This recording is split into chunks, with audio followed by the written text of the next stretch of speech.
안녕하세요. 미국 보험 박쌤입니다. 저번 주 시간에 말씀드린 것처럼 오늘은 메디케어에 관련된 얘기 다시 한번 나눠보도록 하겠습니다. 예전에 만들어 놓은 동영상을 보아하니 제가 어렵게 설명한 것도 있더라고요. 오늘 내용은 조금 길기는 하겠지만 이 수업 들으시면 완벽하게 메디케어에 관련된 모든 궁금증이 해소되리라 생각됩니다. 그럼 지금 함께 할게요. 지금 알아야 하는 메디케어 놓치지 마세요라는 제목으로 오늘 수업 진행하겠습니다. 이 오리지널 메디케어, 이 메디케어라고 하는 것이 무엇인지 한번 같이 알아보도록 하겠습니다. 메디케어란 이렇게 생겼어요. 파란색, 하얀색, 빨간색의 보험인데 연방 정부가 만들어주는 의료보험으로 이 의료보험을 가입하려면 가입 자격이 있습니다. 5년 이상 미국에 거주한 영주권, 시민권자는 이 연방 정부 의료보험을 가입할 조건이 됩니다. 그렇다면 이 무료보험을 무료로 다 주느냐? 그렇지는 않고요. 보시다시피 여기 파트 A, 파트 B라고 나누어져 있는 의료보험인데 이 A와 B에는 원래는 의료보험비가 있습니다.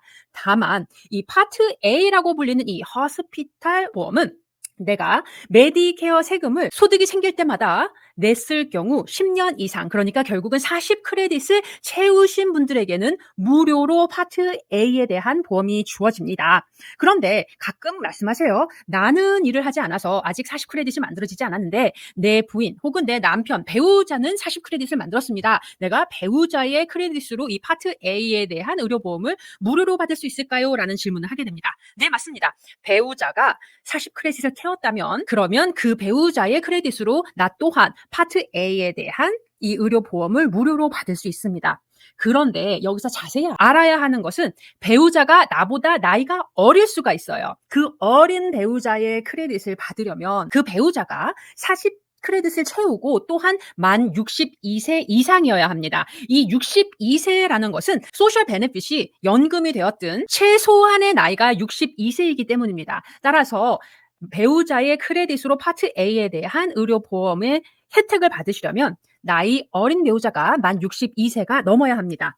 그렇다면 나는 40 크레딧을 채우지 못했지만 그거보다 미치고 그러면 나는 파트 A에 대한 이 보험을 가입을 할 수가 없습니까? 라고 질문하시는 분들이 있어요. 아니요. 가입하실 수 있습니다. 가입 자격 이상이신 분들, 말하자면 미국에서 5년 이상 거주한 영주권 시민권자 중에 만약 40 크레딧이 안 된다면 이 크레딧의 점수에 따라서 내가 내야 하는 보험비가 달라질 수 있어요. 그것이 기준점이 30 크레딧으로 여기는데요. 만약에 나의 크레딧이 30보다는 조금 넘는다. 그럴 경우에는 한 달에 285불, 2025년도 기준입니다. 한 달에 285불의 보험금을 내시게 되면 이 파트 A에 대한 부분에 가입이 가능합니다. 물론 30 크레딧, 32 크레딧 이런 식으로 크레딧이 높아질수록 내가 내어야 하는 보험비는 줄어들 수 있다는 점 알아두시면 되겠습니다. 하지만 이 30 크레딧보다 미만인 경우에는 이분들의 파트 A의 보험비는 한 달에 518불입니다. 좀 많이 높죠. 파트 A도 자격이 40 크레딧 미만이신 분들은 보험 가입이 가능하다. 다만 보험비가 있을 수 있다라는 것 알아두시면 될 것 같습니다. 그럼 이 파트 B에 대해서 얘기할게요. 여기 메디컬이라고 쓰여 있는데요. 이 파트 B 또한 가입을 하실 수 있습니다. 따로 할 수 있어요. 가입 자격은 아까 전에 말씀드린 5년 이상 미국 거주 영주권 시민권자로 보험료를 내시면 가입이 가능합니다. 2025년도 기준으로 185불의 비용이 듭니다. 이것은 누구나 가입하시면 보험비를 내셔야 합니다. 다만 보험비가 없을 수 있는 사람은 메디케이드 주정부에서 저소득이라고 판명이 나신 분들 같은 경우에는 이 파트 B에 대한 비용 또한 주정부에서 대신 내줄 수 있습니다. 그래서 많은 분들이 나는 보험료를 내지 않아요라고 말씀하시는 경우를 가끔 듣는데요. 정확하게 따지면 저소득의 경우에는 나의 보험금을 주정부에서 대신 내주고 있다라고 생각하셔야 됩니다. 무료는 아니에요. 대신 나의 이름으로 주정부에서 대신 내주고 있다 생각하시면 될 것 같고요. 또 어떤 분들은 나는 돈을 내지 않아. 저소득도 아닌데 나는 돈을 내지 않아 하시는 분들이 있는데 그렇지 않습니다. 반드시 이 보험비는 내고 계실 거예요. 다만 연금을 받고 계신 경우에 이 보험비의 내용을 제하고 받으셨기 때문에 나는 돈을 내지 않아요 라고 말씀을 해주시는 경우도 가끔 봤는데요. 모두 다 이 파트 B가 있으시다면 보험금을 내고 계신다라고 생각하시는 것이 합당합니다. 그렇다면 이 오리지널 메디케어라는 보험은 어떠한 것을 커버해 주는 보험인지 같이 알아보도록 하겠습니다. 말씀드린 것처럼 파트 A와 파트 B가 따로따로 분리된 의료 보험입니다. 연방 정부가 우리한테 가입할 수 있게끔 만들어주는 보험이다라고 생각하시면 된다 말씀드렸습니다. 지금 파트 A, 그러니까 하스피탈 의료보험에 대해서 좀 자세히 알아보도록 하겠습니다. 이 호스피털 파트 A 보험은 병원 입원하게 되면 커버를 해주는 보험이다 생각하시면 가장 이해하기가 편하겠습니다. 병원만 커버가 되느냐? 그렇지는 않고요. 여기 보시면 스키어너스, 양로원이라고 흔히들 얘기하죠. 양로원 혜택 혹은 호스피스 홈케어 서비스 혜택입니다. 양로원을 커버해줘? 나는 롱텀 케어 안 된다고 알고 있었는데 라고 말씀을 하시는데요. 네, 롱텀 케어는 메디케어가 커버하지 않습니다. 하지만 병원 입원 후에 나의 건강 문제로 인해서 양로원으로 옮겨졌을 때, 단기간에 옮겨졌을 때에 대한 커버리지는 파트 A가 지불하고 있다는 점 이해하시면 될 것 같아요. 자, 입원이라고 얘기하면 그러면 밥값, 병원에서 지불해주는 약값을 포함한 금액이다라고 생각하시면 될 것 같습니다. 무료로 그러면 파트 A가 있으면 나는 돈을 내는 게 아무것도 없습니까? 물어보시는 분들이 계시는데요. 그렇지 않습니다. 모든 보험이 내가 지불해야 하는 부담액이 있습니다. 이 파트 A도 내가 지불해야 하는 부담금이 있는데요. 그것이 디덕터블이에요. 병원에 입원하게 되면 내야 되는 디덕터블이 2025년도 기준으로 1,676불입니다. 그렇다면 1,676불이 하루당입니까? 이거 어떻게 계산하지요? 라고 물어보실 수 있는데 이 오리지널 메디케어의 파트 A 입원의 혜택은 하루를 입원하던 60일을 입원하던 나의 부담금은 1,676불입니다. 자, 예를 들어 심장마비가 와서 입원을 했다 손치겠습니다. 내가 심장마비가 와서 한 이틀 병원에 입원하고 파트 A의 디덕터블에 대한 비용을 1,676불을 냈다고 가정할게요. 내가 30일 이후에 또 심장마비가 와서 병원에 입원했습니다. 그럴 경우에는 디덕터블이 없어요. 왜냐하면 1일부터 60일 내에 디덕터블인 1,676불을 내게 되면 나의 코페이는 없습니다. 따라서 1,676불만 해결하면 되는데 만약 나의 입원이 장기화돼서 61일을 넘어가게 되면 디덕터블뿐만 아니라 내가 매일 419불이라는 코페이를 내셔야 합니다. 90일보다 더 많게 되면 1일당 838불을 내게 될 텐데요. 근데 많은 분들이 여기서 고민하시는 게 아니 그렇다면 나 어떡하지? 오랫동안 입원하면 그 비용을 다 어떻게 감당해? 하실 수 있는데 솔직히 말씀드리면 병원에 입원이 시속이 돼서 병원에서 90일 넘게 혹은 150일 넘게 입원을 해 있다는 얘기는 본인의 건강 상태가 매우 위험하다는 얘기입니다. 그때쯤 되면 의사 선생님께서 결정을 내릴 거예요. 계속 병원에 입원을 해야 하는지 아니면 이분은 양로원에 보내져야 하는지 아니면 6개월 안에 사망할 듯해 보입니다. 그래서 호스피스로 넘기게 될던지 아니면 집에서 수술 후에 회복이 필요합니다 해서 홈케어 서비스를 받게 될런지는 의사 선생님께서 이미 그 부분에 대한 결정을 내리셨으리라 생각됩니다. 그래서 병원에 입원한 후에 3일 이후에 양로원으로 보내졌을 경우, 그러니까 스케일 너스 퍼실리티로 할 경우에 대한 비용들이 있습니다. 말씀드린 것처럼 3일 입원 후에 이 스케일 너스로 보내졌을 경우에는 1일부터 20일 내에는 내가 부담해야 하는 코페이가 없습니다. 다만 21일을 넘기게 되면 하루에 209불 비용이 들 수 있고 만약 101일보다 더 오랫동안 양로원에 계시게 되면 스케일 널스에 있게 되면 내가 모든 비용을 부담해야 된다는 겁니다. 그래서 이미 많은 분들이 메디케어를 가지고 계신다면 아시겠지만 메디케어라는 이 연방정부 의료보험은 롱텀 케어, 양로원 서비스를 포함하지 않는다라는 것 아셔야겠습니다. 병원에 입원한 후에 내가 회복 기간을 위해서 잠시 양로원에 보내진 것은 이 파트 A에서 커버를 하겠지만 그렇지 않고 장기적으로 내가 양로원 생활을 할 경우에는 모든 비용이 나의 주머니에서 나온다라는 생각 반드시 아셔야겠어요. 그렇다면 이제 오리지널 파트 B 미 메디컬 인슈런스에 대해서 좀 더 알아보겠습니다.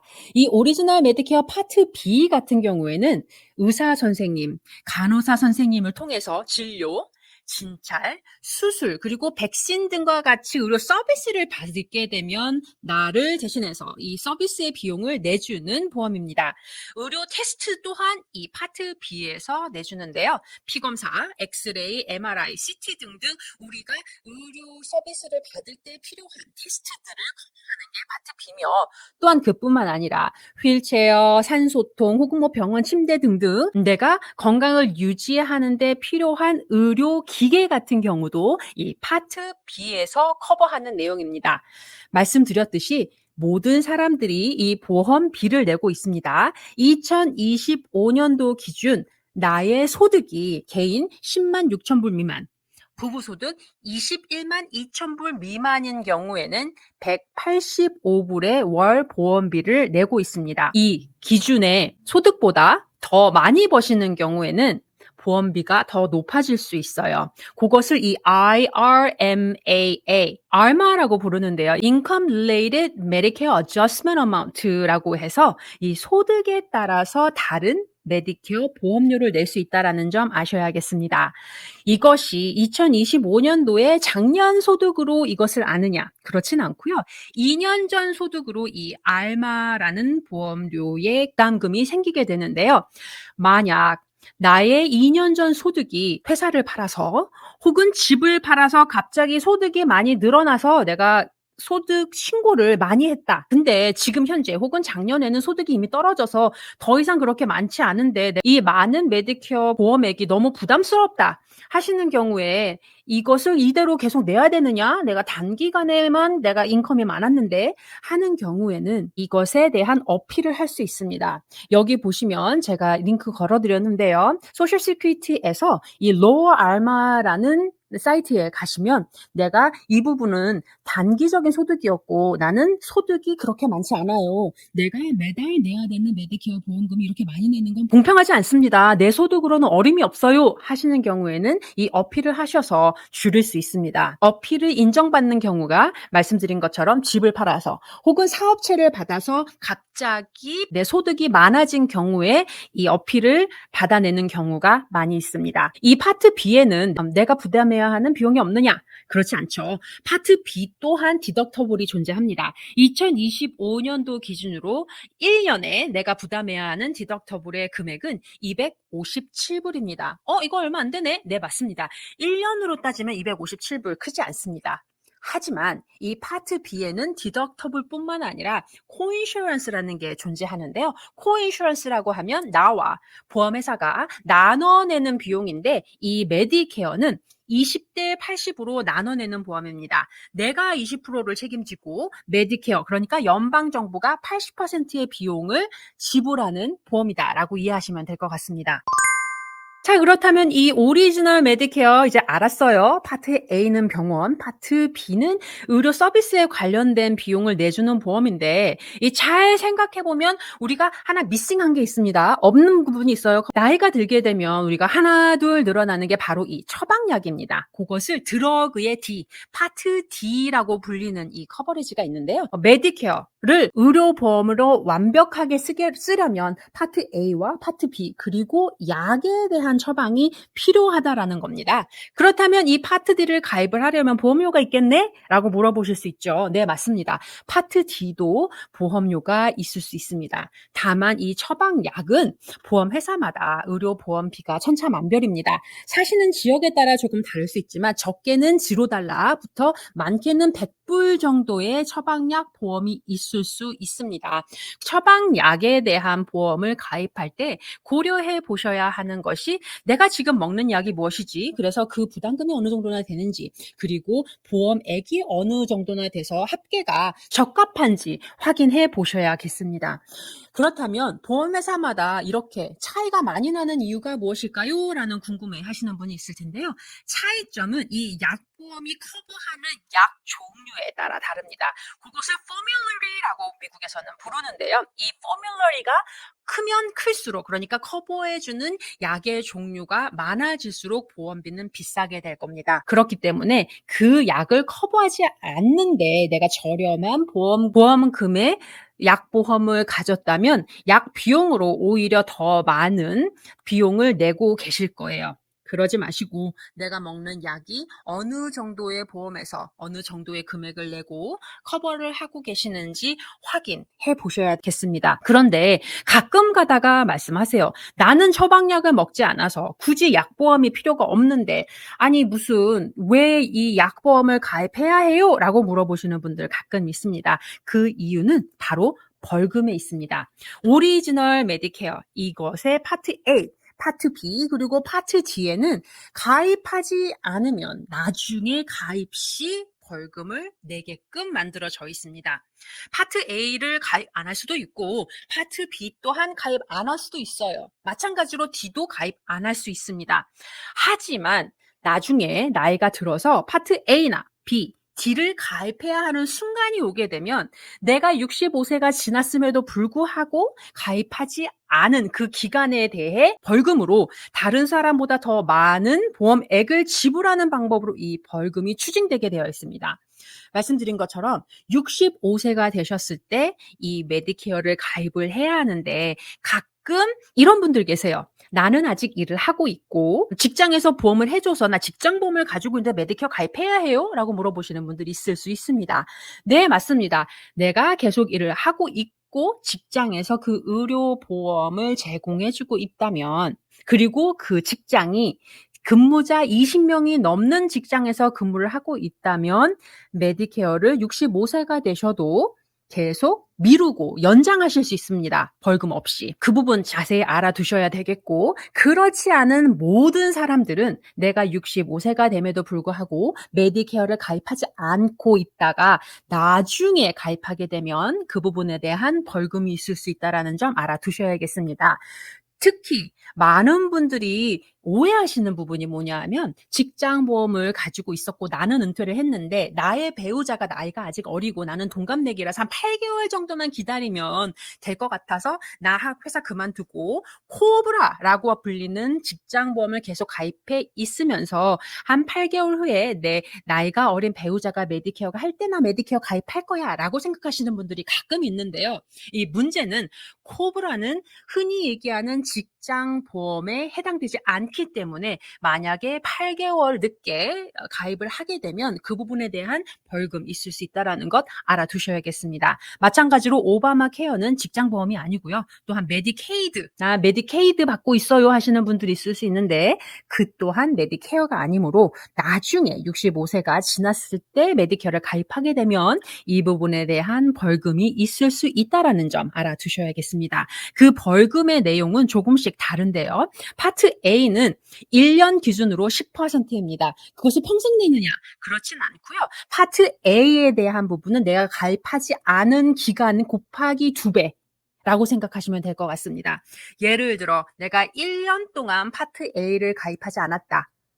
그런데 내가 가입해야 하는 비용이 아까 전에 말씀드린 것처럼 500불 정도다라고 생각하시면 500불의 10% 그러니까 50불을 2년 동안 내게 될 거예요. 그런데 또 이런 분들이 있어요. 나는 파트 A를 40 크레딧이 안 돼서 가입을 하지 않고 있다가 내가 40 크레딧이 됐을 때 가입을 하게 되면 이 파트 A에 대한 벌금은 어떻게 되죠? 라고 물어보시는 분들이 있는데 벌금은 내가 내야 하는 비용 곱하기 퍼센테이지잖아요. 40 크레딧을 받게 되시면 내가 내야 되는 보험비는 $0입니다. 따라서 내가 곱하기 50이 됐던 100이 됐던 결국은 $0가 될 거예요.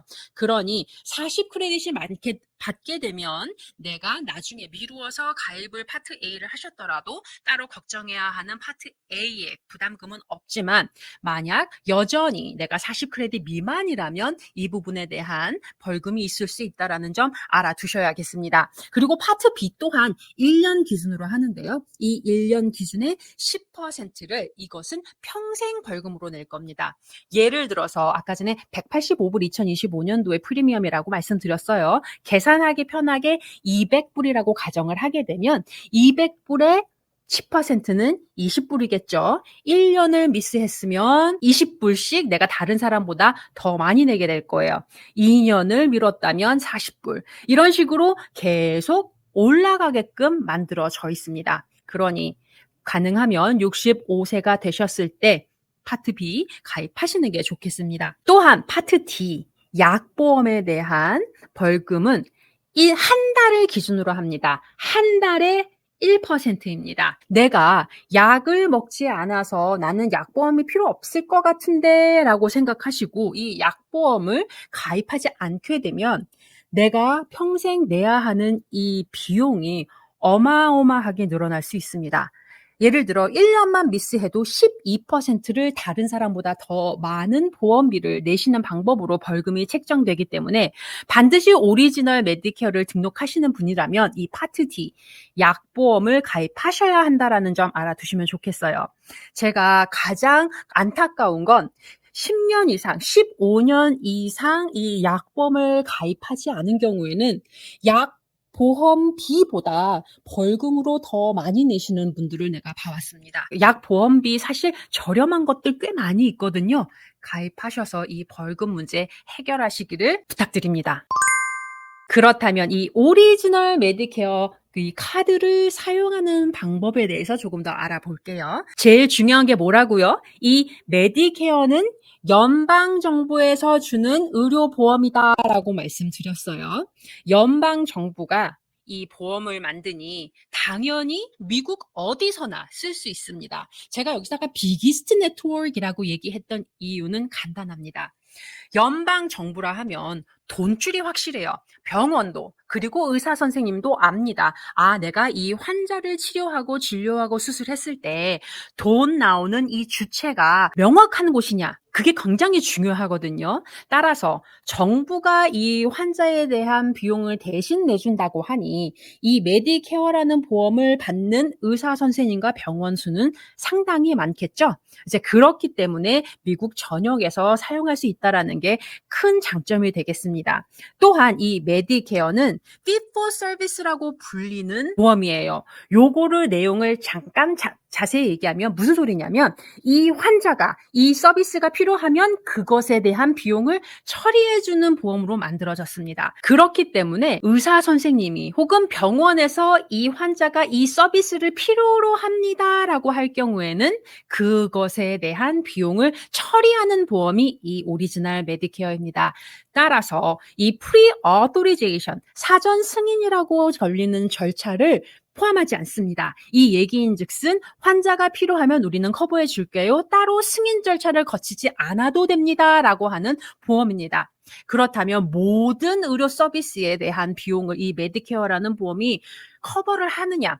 물론 그렇지는 않습니다. 메디케어가 커버하지 않는 내용들이 몇 가지 될 텐데요. 그중에 치과, 안과, 보청기와 같은 이러한 혜택을 물론 커버하지 않고요. 또한 커버하지 않는 것은 플라스틱 서저리라고 불리는 왜 얼굴 수술한다거나 이런 식으로 건강을 유지하느냐 외의 것은 커버하지 않는다라고 생각하시는 게 가장 편하겠습니다.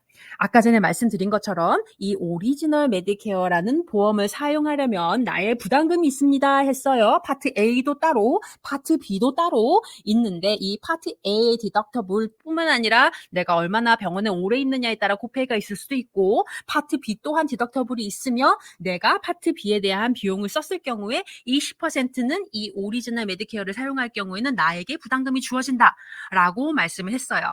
또한 약보험은 이 메디케어가 포함하지 않기 때문에 파트 D, 이 약보험 처방 전 보험을 따로 가입해야 된다는 것조차도 이제 압니다. 그런데 문제는 내가 부담해야 하는 이 파트 A며 파트 B의 부담금이 연금을 타기 시작하고 더 이상 경제적 활동을 시작하지 않는 은퇴자들에게는 사실 이 의료 서비스 비용이 만만치 않는 부담으로 다가옵니다. 따라서 이 부담을 나의 어깨에서 좀 덜어내고자, 나의 무침에서 좀 덜어내고자 하는 보험이 이 메디케어 서플리먼트 혹은 메디갭이라고 불리는 추가 보험입니다.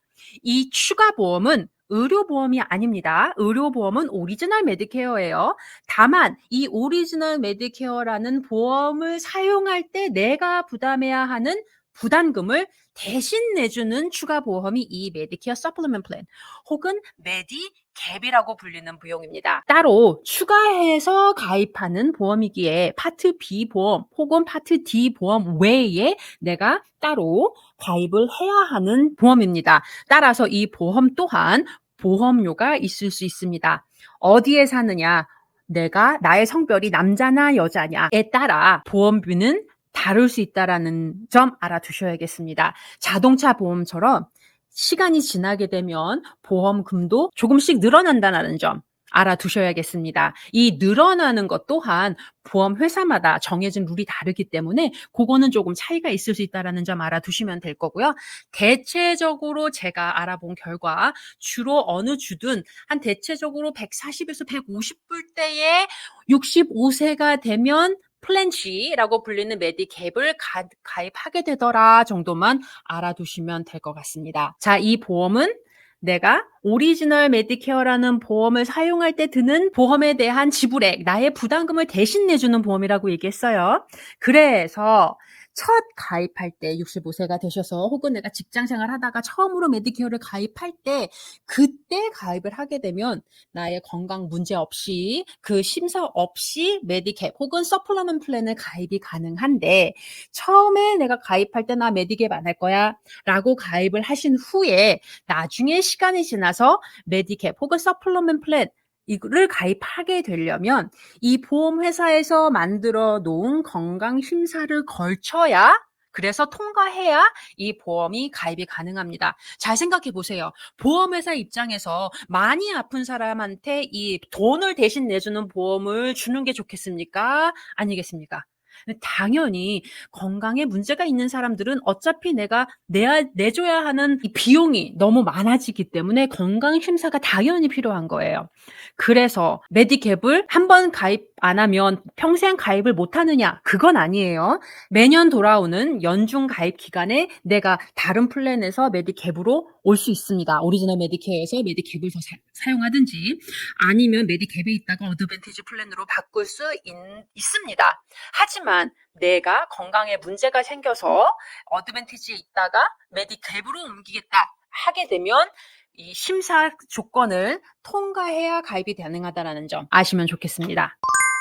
자, 이제 그렇다면 어드밴티지 혹은 파트 C라고 불리는 것이 무엇인지 알아보겠습니다. 아까 전에 처음 얘기했던 오리지널 메디케어와 그리고 갭 제가 알려드렸습니다. 이제는 어드밴티지 플랜 파트 C라고 불리는 것에 대한 얘기해 보겠습니다.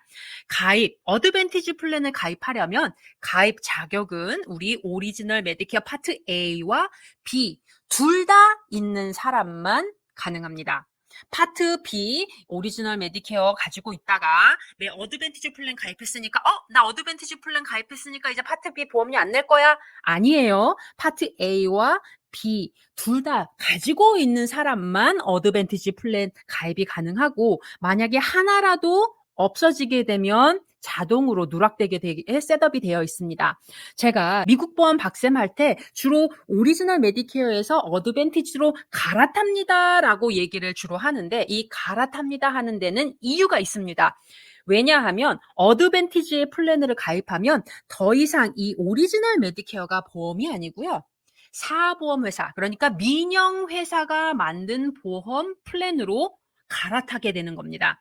더 이상 메디케어가 보험이 아니라 어드밴티지 플랜을 만든 회사가 이 보험 혜택을 만드는 주체, 민영회사가 내 보험 베네핏을 책임지는 단체다라고 생각하시면 될 것 같습니다. 자, 그렇다면 이 민영회사가 만든 이 플랜을 받는 의사도 있고 받는 병원이 있다면 받지 않는 병원과 의사 선생님도 존재한다라는 얘기입니다.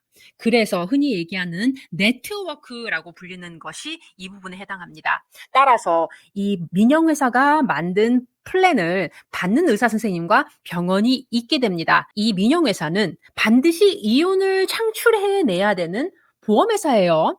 그렇다는 얘기는 비싼 서비스를 받을 경우에 허락을 받아야 저희가 그 서비스를 받을 수 있습니다. 그것을 pre-authorization이라고 부르는데요. 내가 필요한 수술, 특히 비용이 많이 들어가는 수술이나 검사를 해야 되는 경우에 의사 선생님이 그 진료에 따른 것을 보험회사로부터 authorization, 승낙을 받아야 이 부분에 대한 서비스를 보험 가입자에게 혹은 환자에게 줄 수 있다라고 생각하셔야겠습니다. 대체로 어드밴티지 플랜은 따로 보험료가 있지 않습니다.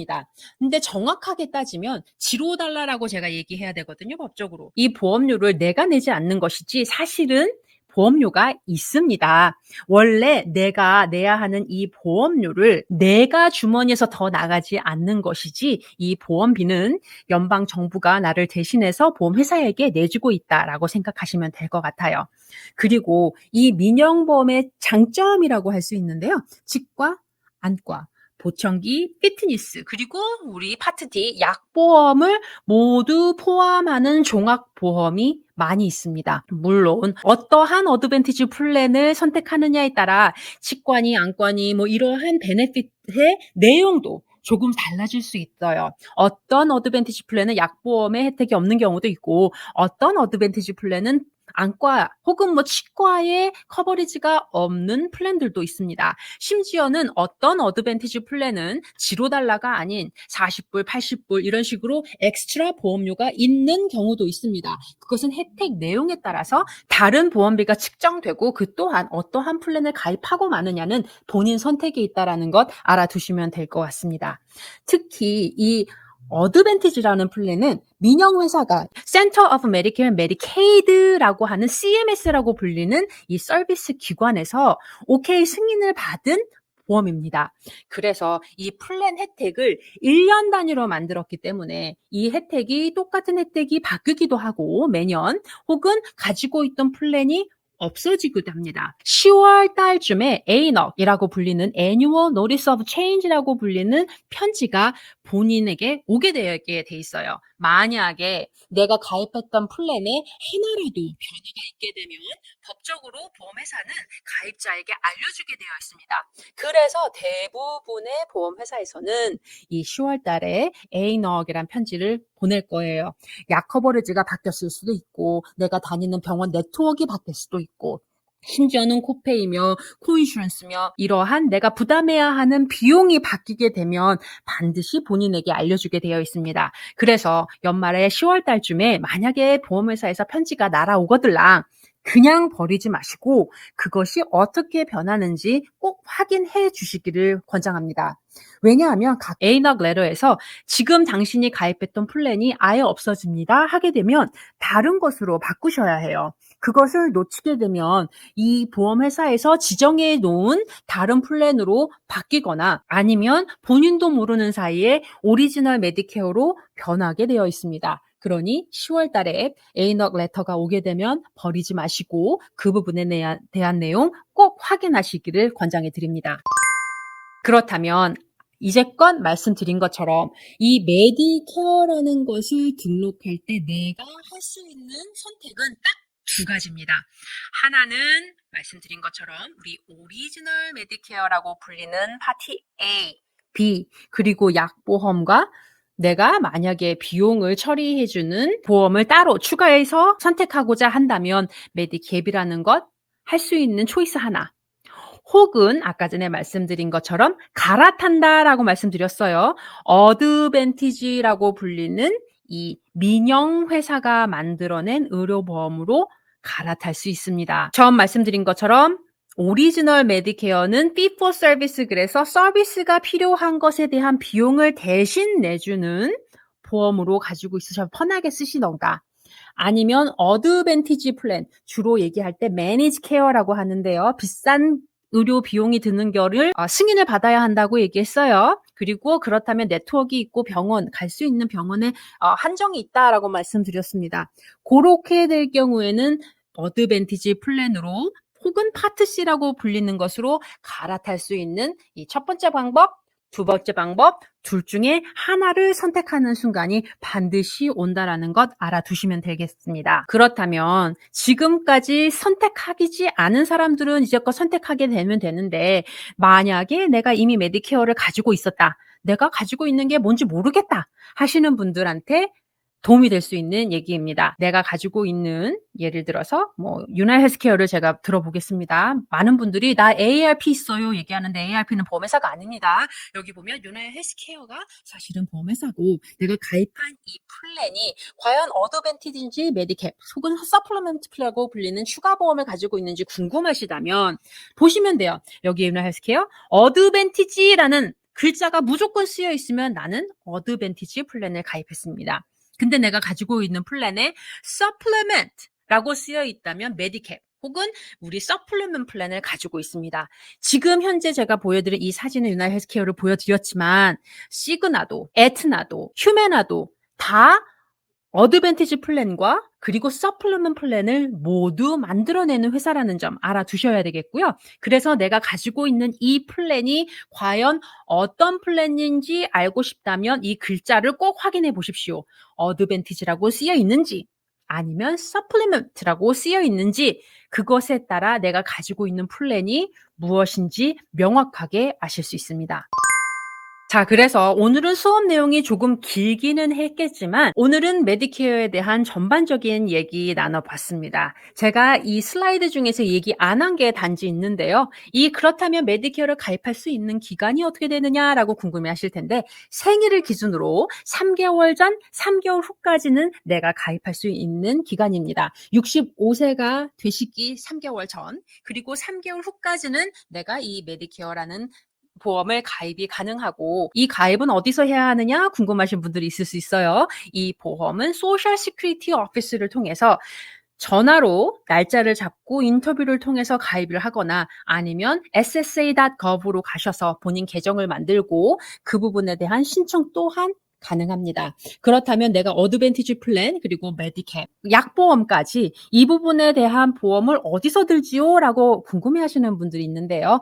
자, 그럴 경우에 저 같은 브로커가 이 부분에 대한 내용 도움이 될 수 있습니다. 제 서비스는 무료입니다. 저는 이 보험 회사를 통해서 커미션을 받기 때문에 원하는 목적에 따라 어떠한 혜택을 하게 되면 이 부분에 대한 단점과 장점이 무엇인지 비교하고 그 부분에 대한 내용을 정확하게 판단하시고 가입을 하실 때 도움이 될 수 있는 일을 하는 것이 접니다. 그래서 저한테 문의하시려면 여기 쓰여 있는 전화번호나 보이시는 바와 같이 QR코드로 카톡으로도 문의 가능합니다. 제가 라이센스가 가지고 있는 12개의 주에 있는 분들에게는 제가 메디케어에 관련된 가입 뿐만 아니라 절차까지도 도움이 되어 드릴 수 있을 것 같습니다. 오늘 조금 수업이 길긴 했지만 분명히 도움이 되셨으리라 생각합니다. 구독과 좋아요 좋고요. 주분들에게 특히 65세가 가까이 오신 분들에게 한번 알려주는 것도 큰 도움이 될 것 같습니다. 또 다음 시간에 미국 보험 박쌤에서 여러분들이 궁금해하는 질문에 대한 답에 도움이 될 수 있는 동영상으로 만나 뵙겠습니다.